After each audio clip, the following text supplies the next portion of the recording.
Hi guys, and welcome to my September wrap-up. I read 7 books in the month of September. I'm quite happy with how many books I read. And without further ado, let's get started. The first book I read was Blood Promise by Rachel Mead. This is the 4th book in the Vampire Academy series. I really enjoyed this book.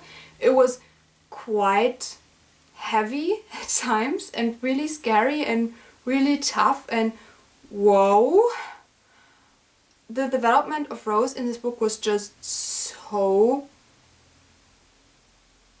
heavy and kind of amazing, but also kind of scary, and I really liked what Rachel Mead did with the book. The first half of the book was kind of slow and kind of boring and not really motivating, but then action after action after action, so I really enjoyed this book and it's my favorite book in the series so far, so I gave it 4.5 out of 5 stars. The next book I read was the Radetzkymarsch by Joseph Roth, and like I said in my August book haul, this is a classic and deals with the von Trotter family in the time where Franz Josef is the Emperor of Austria and kind of the last days in the monarchy. And I have to say, I really enjoyed this book. It is really beautifully written and I really enjoyed that, but most of the times it was just too much for me with the writing, so I couldn't really enjoy it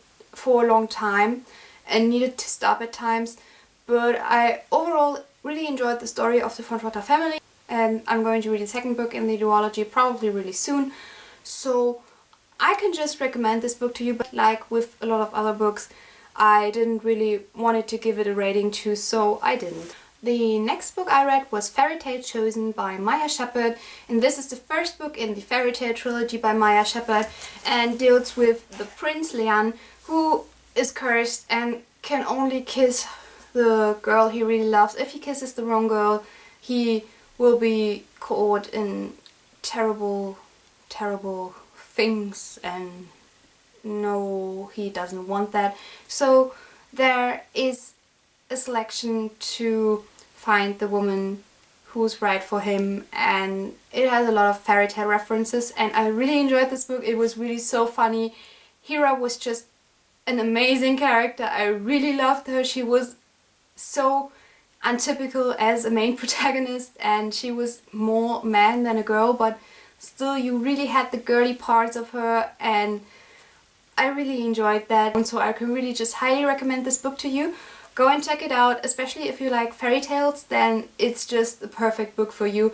And if you didn't like Selection, then you probably like this one, because I didn't like Selection but liked the idea of Selection, and it was just made so much better in this book. It's just not all about the selection of Prince Leon. There's so much more to this book, and I really can't wait for the second book.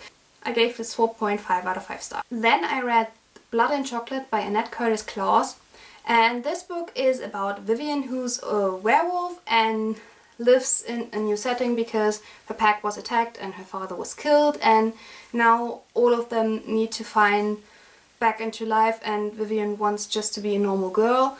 And I read this book really quickly. I read it in 2 days, I think, and it was really a different YA book in my opinion. There were a lot more sexual references than I'm used to, which was totally fine with me. I had my problems with this book, like most of the times it was okay, but it wasn't just too gripping. I wasn't really sure what I thought of the relationship of Vivian and this guy, and then the end was just so amazing. But the last couple of pages, I really don't know if I should hate them or if I should love them, because I kinda equally do. I somehow think it's a brilliant end, and somehow I think it isn't, and can't really decide on it.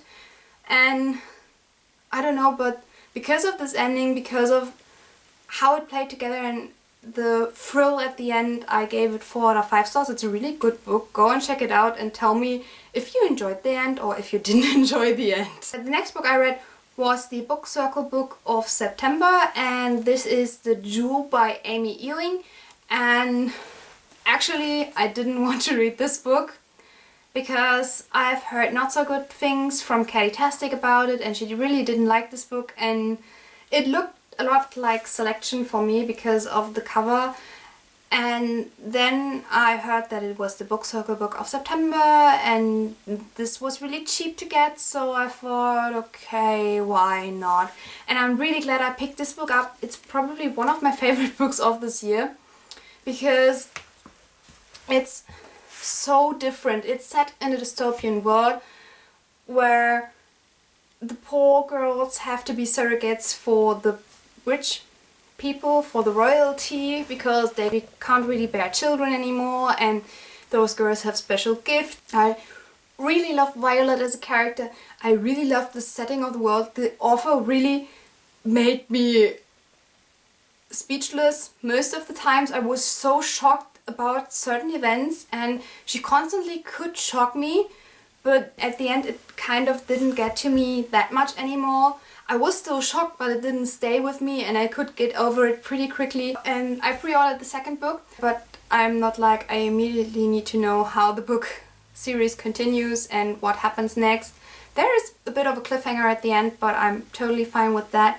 But still, with the overallness of this book and with the way Amy Ewing writes, it was just a fantastic book, and it was a really, really great book.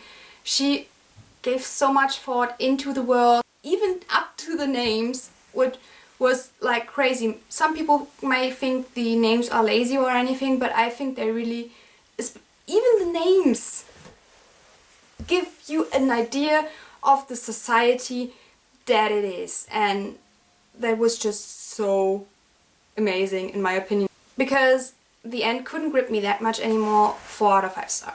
But still, from the topic and everything, you really should go and read this book. It's a really, really good book. The next book I read was Peeps by Scott Westerfeld, and this book deals with vampirism as kind of a disease caused by a parasite, and we follow the perspective of Cal Thompson, who is a peep, but not really a peep, because he has no urge in feeding on people, but he can give the parasite to anyone he kisses or has sexual contact with, and that's basically all you should know about this book. And when I started reading it, I was really interested in the book, and then I got to the first informational parasite part where I was like, ew, I hate parasites. I really have a strong issue with parasites, because every time I think about parasites I really get freaked out a bit because they're parasites, and there was so many real information about parasites. Like every third chapter, it seemed, has information about a parasite in it, and it really freaked me out and creeped me out, and still gave a good feeling to the book, but I was like, I don't want to know all of this stuff. I was happier with not knowing it. But in the end, Scott Westerfeld wrapped it up so beautifully, and although I hate parasites, he made even me see that parasites are not that bad. They're actually, like everything in nature, good and have their purpose to exist, and that was really interesting. And I really also enjoyed the story around the parasite and hell, and how all of it got together, and the creepiness of the parasite things. It was just a really interesting story, and I really enjoyed it, and just can recommend this book to you. Go check it out. Although you, even if you hate parasites like I do, go ahead and read this book. At the end you will not hate them as much anymore, and I gave this book 4.5 out of 5 stars. And the last book I read is the Hunchback Assingments by Arthur Slade. This is the first book in a 4-book series, I believe, and deals with Modo, who is an agent for the British Empire and needs to save the world, and it's set in a Victorian London. It's a steampunk book, and I've had this on my TBR for over a year, and now I came to read it. It was an interesting story. It was fun for in between, but it was not really anything special, and in the end I gave it 3 out of 5 stars. So guys, that was my reading month of September. If you have read any of these books, let me know your opinion down in the comments below, and give me a thumbs up if you enjoyed this video, subscribe if you want to see more, and I will see you soon with another video, guys. Goodbye!